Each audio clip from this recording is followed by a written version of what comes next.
So this sales funnel is going to be turning leads into buying customers while you sleep. This is the beauty of it. So this is why I recommend that every business, everyone, and yes, it can work for every single business, no matter what thing you're doing, a sales funnel can work for you. Hello, and welcome to the Copy Lab podcast, the marketing and business podcast that teaches you how to write better, sell more, and ignite your business, even if you suck at writing. I'm your host, Sara Estes, entrepreneur, copywriter, marketing strategist, and founder of Copy Tiger, where I help change makers, disruptors, and dreamers get their message to the masses. Let's get started.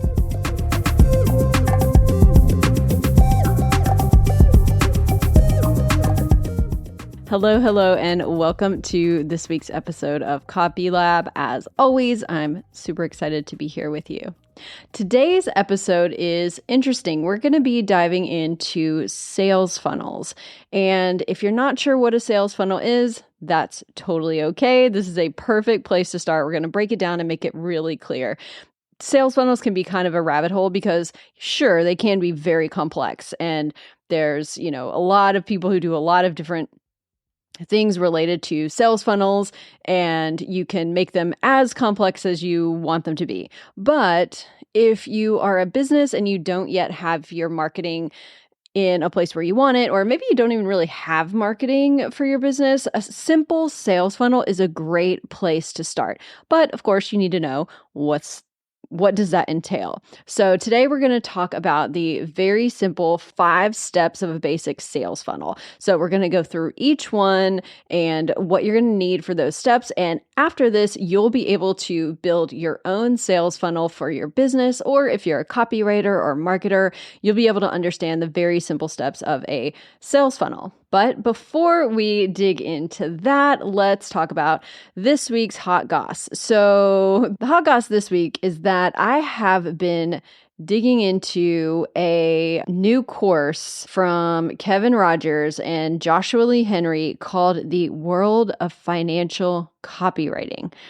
Now, I love working with coaches and thought leaders and people who are doing, high-end coaching and masterminds and things like that. That is my niche. But something that really interests me is financial copy.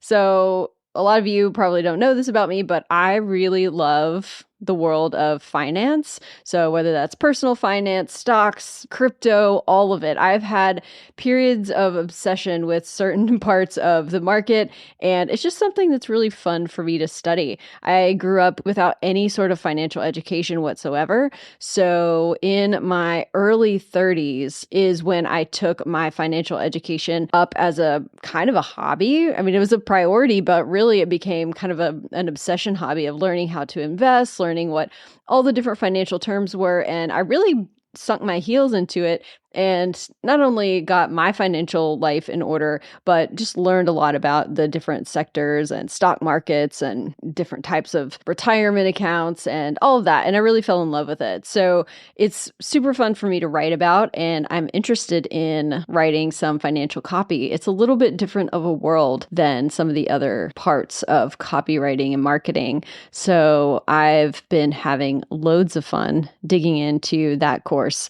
And if you happen to be interested in financial copy, you should go check it out. Joshua Lee Henry is a copywriter, a financial copywriter at Banyan Hill. And there are a few major financial publications. And what's cool is that Copy Chief, which is the organization that this course comes from, has a lot of really great copywriters as its members who kind of offer advice in the course and all that good stuff. So that's something that I've been pursuing a little bit here and there. So I'll keep you updated on how it goes, or if I decide to dive into financial copywriting at some point. Right now, I'm going to stick with coaches and thought leaders because that is where my heart is, and that is what inspires me so deeply. So we're sticking there. But, it's always fun to keep learning and keep exploring different parts of your profession. So whatever you do, what's the harm in seeing, different types of avenues and different things? I'm a lifelong learner and huge believer in learning new skills and pursuing things that pique your curiosity, even if it doesn't go anywhere. I think all education is sort of cumulative, and even if you don't really understand how it's going to play into your future in some way, it's still good to pursue whatever intrigues you, because in the end, I think it does all play a role. And building that skill set, learning new stuff, challenging your mind, and, kind of realizing things that you don't know is really good for anyone, especially if you're in the creative field or if you're a writer or a business owner. I think collecting all those new skills along the way can be really helpful. Of course, it can also be a crutch if you're using learning as a means to stall doing what you need to do for your business or for your life. I've ran into a couple of people who had this problem where they just kept learning and learning and learning and had a lot of trouble implementing or taking action on things because they felt like they needed to just learn more and buy the next course or go to the next seminar or, meet the next teacher. And, they let that keep them from starting whatever it was they were trying to start. So if you're in that boat, shake yourself out of it and just start taking action. Doesn't have to be perfect action, but if you're trying to learn a new skill, just put it into play, and that will help you grow light years faster than taking another course and just continuing to build on your education. Nothing's wrong with education, but at some point you have to start the action portion of learning. It's mandatory. All right, let's jump into the wonderful world of sales funnels. Like I said, there are so many ways to approach sales funnels and all different kinds of maps of sales funnels that you will come across, but I'm really going for the most basic version of this. So what is a sales funnel? A sales funnel is basically the journey that a customer goes on when they first discover your brand. So when they first see you, whether it is through an ad or through your content on social media, or maybe a keynote that you've given and people are going into your funnel that way, there are many different ways that people will enter your sales funnel. And this just means that this is their first contact with your brand. And what the sales funnel is going to do, it's going to help them progress step by step all the way to buying from you. And yeah, this is a step-by-step process. Most brands can't just turn someone who first sees them into a customer immediately. There's a lot of research that shows that people need at least, this is like bare minimum, 7 instances of exposure to your brand or your offer before they consider buying. So think about that when it comes to marketing or sending emails. People always worry about sending emails and like bothering their customers. But if people need to see something at least 7 times to buy, yeah, you got to be emailing them.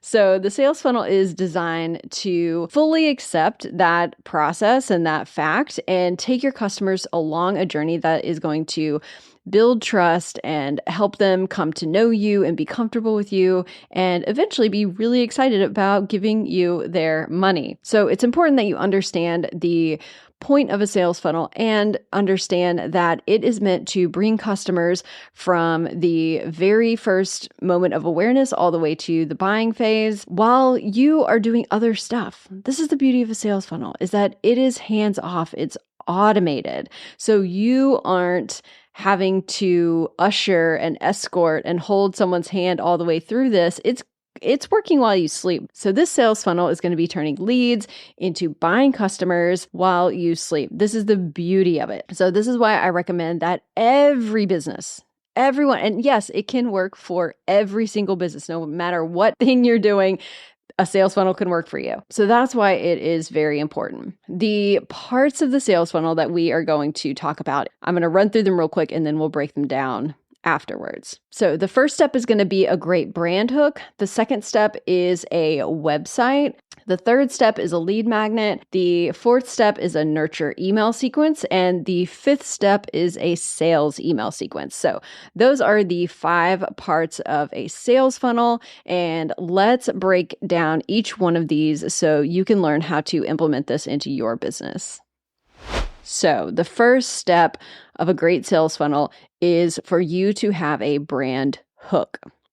And what a brand hook is basically your ability to describe what you do, who you do it for, and what kind of results you get for those people, that is your brand hook. If you can't say what you do in 1 or 2 sentences, honey, you're in trouble. So what you really need to be able to explain in a very concise statement is the problem that your customers have, how you help them solve it, and the results that they're going to see afterwards. So if you don't have it, it's basically an elevator pitch for your business, whatever business you have, whether you have a massive company or you're just a freelancer, you need to have this nailed down. It's going to save you in your marketing. It's going to save you when you're networking, and it's going to help you get in touch with your mission and stay in alignment with your goals as well. So that's the first step that we want to have in a sales funnel. So the way we are going to write the brand hook is first you need to describe what problem you solve for your customer. And sure, maybe you solve all kinds of different problems, but you want to get very specific about the main problem that people are dealing with before they come to you. And if you don't know what that problem is, you need to do some research. You can do this in a few ways. You can ask your customers, your current customers who bought from you, or maybe even go to your ideal customers, the ones that you love the most, that you would love to just clone and bring back to your business over and over again, and ask them, hey, what problem were you struggling with before you hired me or before you bought from me, and see what they say, because that can really help you narrow down your marketing message. And you can also use their words in your marketing. I think this is one of the most powerful things to do, is to use the voice of customer data, meaning use their voice, use the words that they say to describe their problems and mirror that back to them. So when you're asking these questions and when you're interviewing your customers or talking to them about what their problems are, pay very close attention to how they word their problem and try and use that or incorporate that into your marketing. It could be really helpful. All right, so let's use an example here. So we're going to use a non-toxic cleaning service for this purpose. So we're going to create a brand hook for them. So here's how they are going to articulate the problem their customers are facing. Homeowners want a clean space, but they're concerned about the impact of harsh chemicals. And that's it, right? Their customer base, their homeowners, and they are having trouble finding a cleaning service that doesn't use toxic cleaning products like bleach or all the other kinds of mainstream cleaning products that have all kinds of chemicals. Say maybe someone in their house is sick, or they have a pregnant person living in the home, or anything like that. They just want a complete non-toxic suite of products that their cleaning service is using. So the cleaning service is going to state that very clearly. So that way they're calling out the people who are looking for them.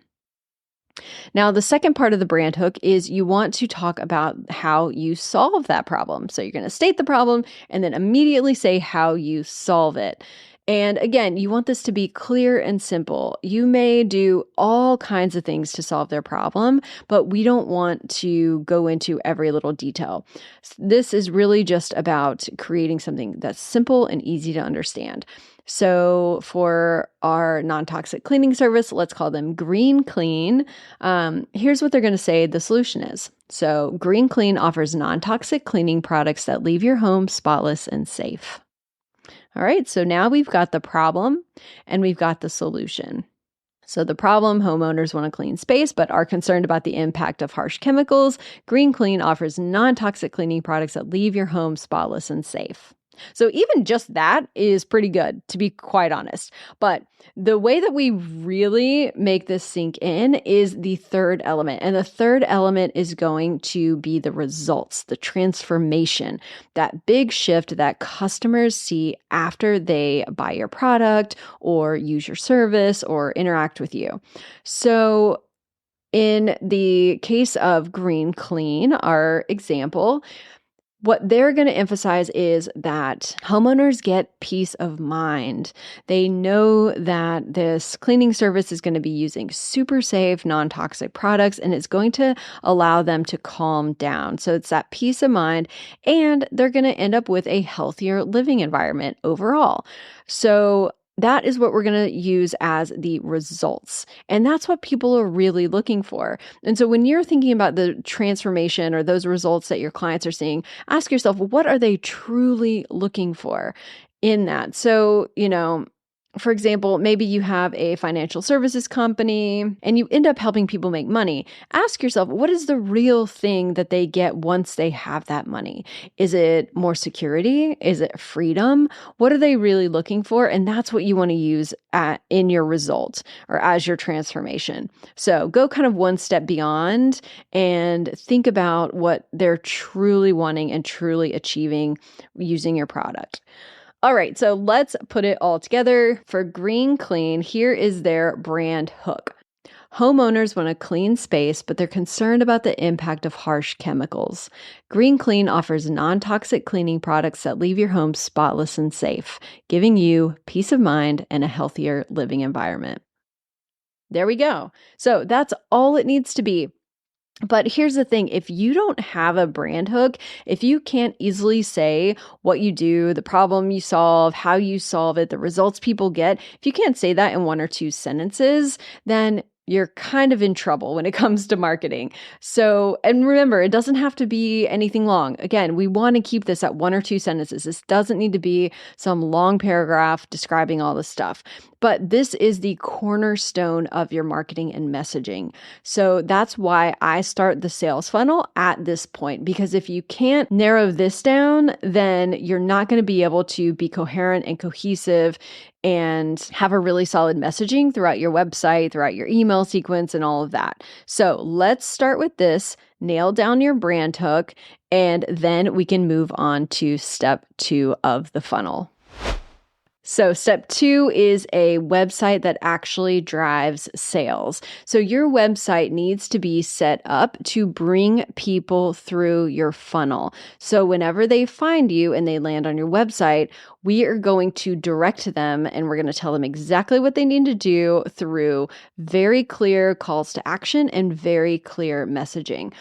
So most websites get their messaging all wrong, unfortunately.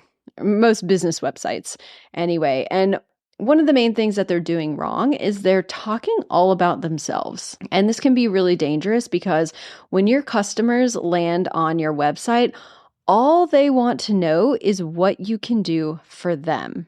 So they're actually not interested in all of your credentials, all of your awards, everything you've done, all the cool stuff you do for them. It's not about you. Even though you think that, oh, my website should be this showcase of everything I've done and my portfolio and all this stuff. No. Your website should be all about your customers. So we want to start with clearly empathizing with and identifying your customers' problems. So you want to have a home page that, and this is similar to the brand hook, which is why we needed it. You want a homepage that talks about your customer's problem and then shows how you create a solution or how you offer a solution. And then you want to tell them exactly what they need to do to get that solution. So this is really important. If your website is not actually bringing in leads or bringing in sales, then you've got a problem. And it might be the most beautiful looking website, but honestly, it does not matter how it looks if it isn't doing the job. And this is something that people really underestimate about websites is they don't realize how important the copy is. And when it comes to a website, the copy is basically everything. I mean, it's important for you to have good message or good images and all of that, but without the right messaging, it's not going to go anywhere. So I highly recommend getting really great copy on your website before you worry about the design. Because here's the thing, if it's ugly, but the copy's great, you're still going to make money. But if it's beautiful and the copy's bad, you're not going to make money. So it is really, really important. So let's talk about what your website should do. What your website needs to do is to identify your customer's problem, and then you want to show them how you've built the perfect solution to this problem. And you're going to make it really easy and really simple. Another thing that businesses do a lot of the times that kind of messes up their website is they make it too complicated. They try and show off a little bit about all they know and everything that they're going to do for you. And really what they end up doing is just confusing their customer and making them want to leave because it just seems like too much or it seems like a huge headache. So whatever your service is, let's say, again, let's use our Green Clean company. So on their website, they don't want to go into all of the science and talk about every single one of the non-toxic products they use and bring in all of this stuff. They don't want to make it a headache for people or say that we have 100 million choices that you can choose from when it comes to products and all of this stuff.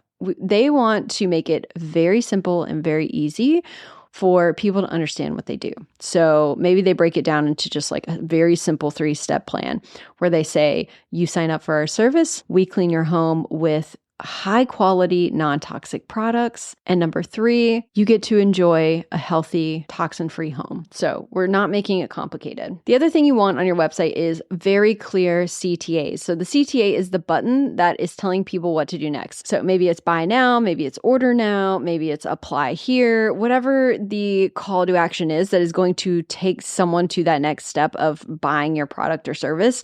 You want to make sure that that button is repeated throughout the page. What you don't want to do is create all kinds of CTA buttons, vary them up, make them really different so that people don't really know if they should choose this button or that button, and they think that maybe they all do different things. You want to have one button, one text, and have that repeated down throughout the page. All right, the third part of the sales funnel is going to be a lead magnet. Now, a lead magnet is going to be just a simple PDF that your visitors to your website can download. And what they're going to do is they're going to download that in exchange for their email address. Now, your lead magnet can technically be anything of value that your customers want.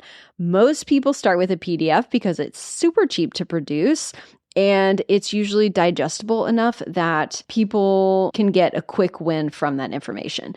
But of course, you can do all kinds of other things. You can create a video or an audio training. You can do a quiz. You can have a free sample of something. You can have a free trial. There are endless things that you could do for your lead magnet, but I'm going to recommend if you're just starting off, do a simple PDF. And what you want that PDF to do is to bring in what we call qualified leads. It's not okay if your PDF say, all right, we're going to keep going with the Green Clean example. So we've got our non-toxic cleaning service.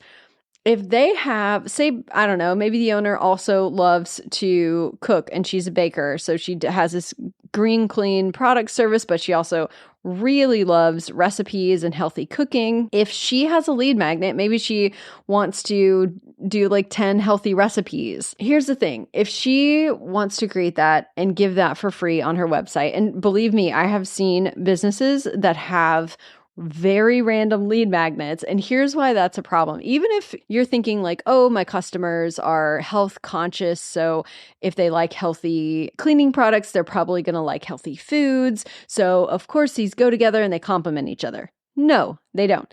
And I'm going to explain why. A qualified lead is someone who is very likely to buy your product or service. So the problem that happens with a free recipe is that person, we don't necessarily know that they're looking for a home cleaning service, right? So maybe they're just going to, say they stumble across that lead magnet.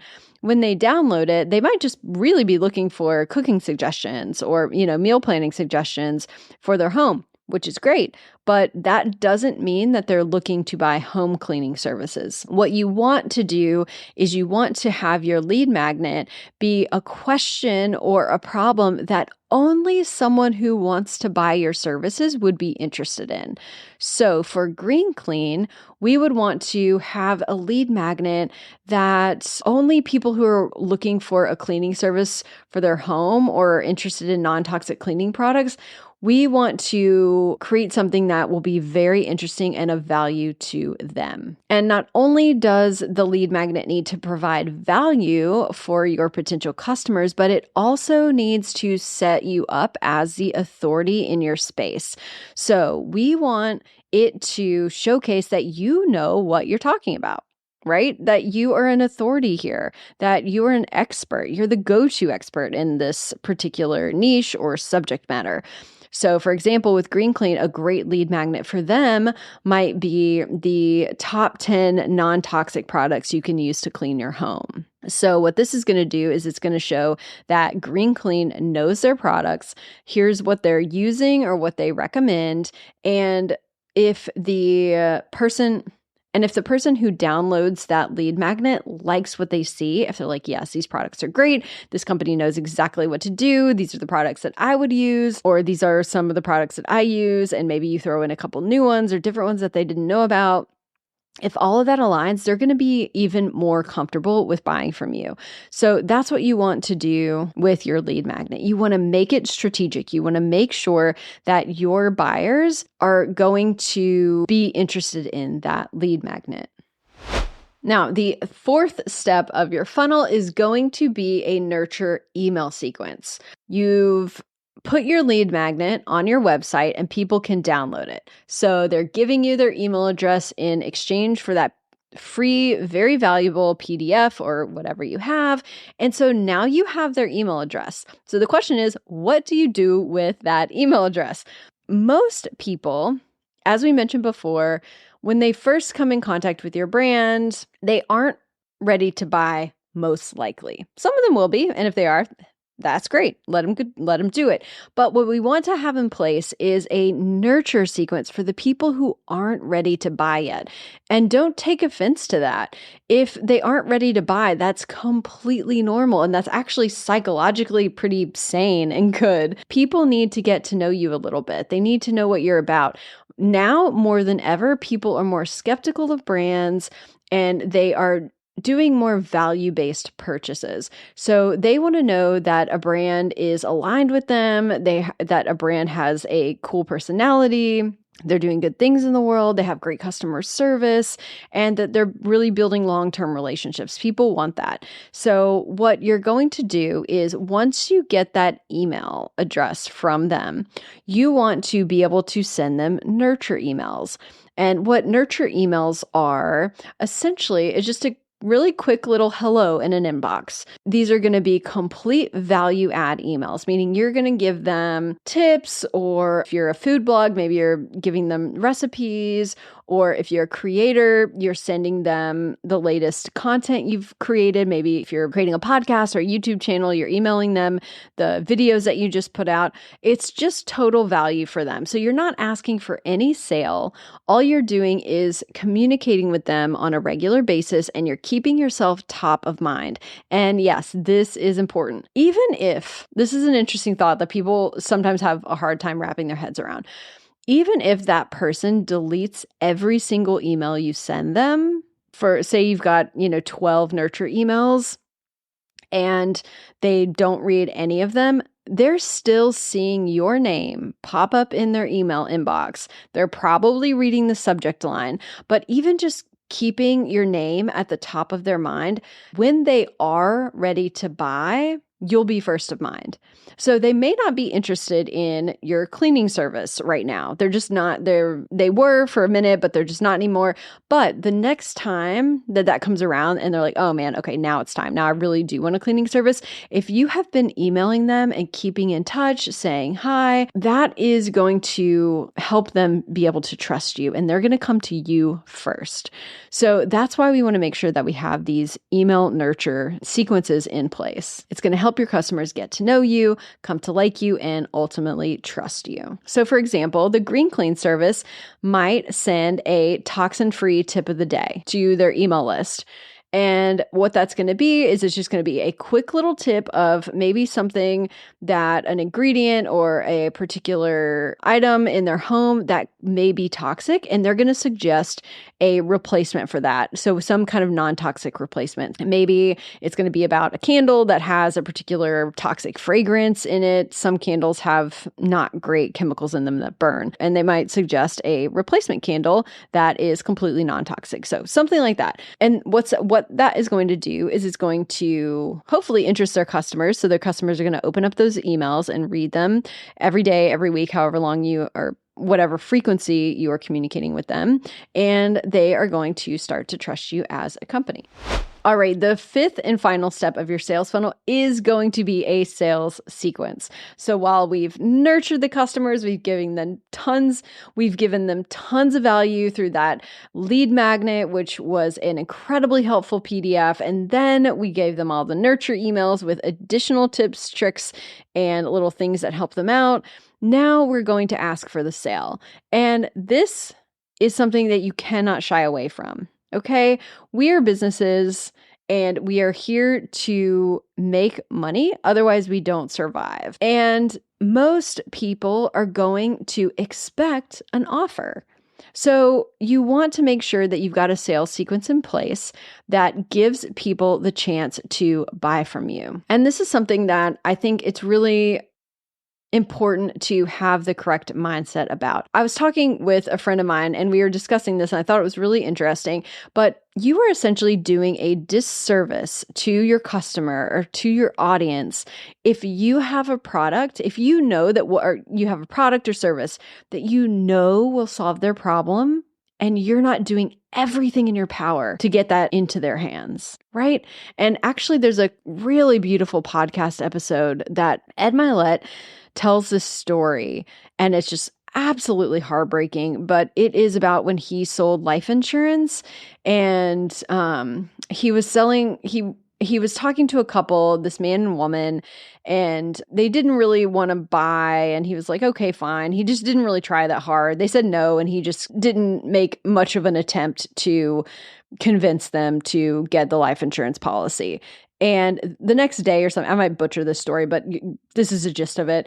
The next day, the parents die in a car accident and they had 2 kids, and those kids were left with absolutely nothing to survive on. And Ed Milet never let himself live it down. He felt so much guilt and so much remorse for not pushing harder to get those parents to get the life insurance policies that would have set their kids up for life after their death. So that's something it gives me chill bumps actually, like talking about it right now, but it's just this idea that if your product or service can help somebody, like try to sell it to them, try and make sure they have it. You're not bothering them. Sometimes we need an extra push to understand what exactly we need in our lives, right? I mean, maybe there's a critical medicine, or there's a really great food that we should be eating because it would make us so much more healthy, or there's something that we need to know or have or, introduce into our lives that would make our lives so much better. And sometimes we just need a bit of convincing. I think human beings are creatures of habit, and we tend to just stick with what we know and not really change a lot. And it does take a lot to break through the mold of convincing us to try something else. But that doesn't make it bad, and that doesn't mean that you shouldn't do that. If you know that your product is better than so many others out there for so many reasons, you are doing the world a disservice by not making that very clear to everybody and getting people to try your product or service. So, all right, that's the end of my rant, but it's just, I want people to stop being afraid to sell their stuff, especially when it's going to change people's lives. And yes, I believe that all of you out there have something inside of you, whether you are an entrepreneur, or maybe you're a creator or an artist or a chef or whatever you do, that you have a way to make people's lives better if you were willing to sell it the right way. And I think a lot of businesses lose a lot of money or leave a lot of money on the table because they're afraid to sell to people. So this final step of the sales funnel is extremely important. So your sales sequence is going to be where you make that offer, and you are going to answer all of your customers' problems. So the sales email only needs to be about 5 or 6 emails. That's it. But you're going to overcome all of their objections and you're going to ease their doubts. So you want to think about, what your customers, what might be keeping them from buying? What are they hesitating on? What are they maybe suspicious about? And you want to address all of those things in your sales email sequence. What you're going to do is you're going to turn those interested people who are all now liking your brand and they know what you're all about, and you're going to turn them into really happy customers. That's the goal of the sales email. All of these parts of your funnel should connect very smoothly to each other. So it should be just like a little chain that people don't even realize they're going down. You've set it up to be so streamlined that they download that lead magnet, they start getting those nurture emails, they start getting those sales emails, and they are a customer before they even know it. And again, like we said before, you don't have to do anything in this process. It is set to automate and to do this all day long, whether it's a holiday or a weekend. You are making money through this process while you sleep. And that is the beauty of it. Now, what happens if you have certain problems in your funnel? So what you want to make sure that you do is test every piece. So you want to run through it multiple times so that you know that the emails are being delivered correctly, that everything makes sense. Sometimes when you're piecing these things together, you can't see where the gaps are until you actually experience the entire automation yourself. So you want to, on a very regular basis, go through your website, download that PDF, get those emails, and then go through that purchasing process as a test whenever you can. And if you find that people aren't buying and you've got this funnel set up, start tracking the data. You should start doing this from the beginning. Look at your numbers, see where people are dropping off. So is it that people are downloading the lead magnet, but they aren't really opening your sales emails? So maybe the open rates are really low and they're not getting those. So what you might want to do then is you might want to tweak the subject lines of your emails, let's say, and see if that helps. So you want to do all kinds of testing depending on where people are falling off. So maybe your problem is that nobody's downloading your lead magnet. So they're coming to your website, you get all this traffic to your website, but no one's downloading the lead magnet. That might mean that you have a problem with the lead magnet. Maybe it's not the right topic and you should reevaluate and go back to the drawing board with your lead magnet. So there are different spots that you want to evaluate, but if you're not tracking the numbers, if you're not actually looking at the data, then you're never going to know what's wrong. There's a saying that I really love about testing these funnels, and the saying is test the forest, then the trees, test the branches, then the leaves. So what that means is that you don't want to get hung up on the leaves, which is like, a sentence in one of your emails or something really tiny. That's probably not the problem. Or like a color of a button or something like that. There are so many little things that you can change, obviously, on your website and your funnels and your emails. But you really want to test the forest first, meaning test the biggest stuff. Look at where people are falling off, what in the chain is not performing the way you want, and tweak that stuff before you start tweaking all of the small details in your funnel. Real quick, a couple of common mistakes that I want you to avoid when you're building this simple sales funnel. The first one is don't make things too complicated. Remember, simplicity is everything when it comes to your messaging, your flow of the sales funnel. It doesn't need to be fancy to be really fruitful. So make sure that you're keeping your website simple, your emails simple, your lead magnet is simple. Everything needs to be concise and clear so that no one gets confused in the process. And you also want to make sure that every step of the way, you are addressing your customers' problems. That's always what they want to be hearing about. They always want to know that you are empathizing with them, that you understand what they're going through. So remember to keep the customer's problem at the forefront of all of your messaging. All right, so that is going to wrap up our episode on a simple sales funnel. I hope that was helpful. And if you are a business and you don't have a sales funnel in place, you need to get one ASAP. This is going to increase your revenue. You are going to see a boost in sales if you have this in place. Of course, if you need any help doing that, that is what I do. I make sales funnels. I love creating sales funnels for people like you. So hit me up at copytiger.com. And if you aren't on my newsletter, please sign up for that. It is copytiger.com/newsletter. You'll get weekly emails and reminders when this podcast comes out so you never miss an episode. It's a weekly inbox party that you don't want to miss. And of course, like and follow this podcast on Spotify, Apple Podcasts, wherever you get your podcasts. And remember, the right words can help you make a huge difference in the world. So keep writing. I'll see you in the next episode.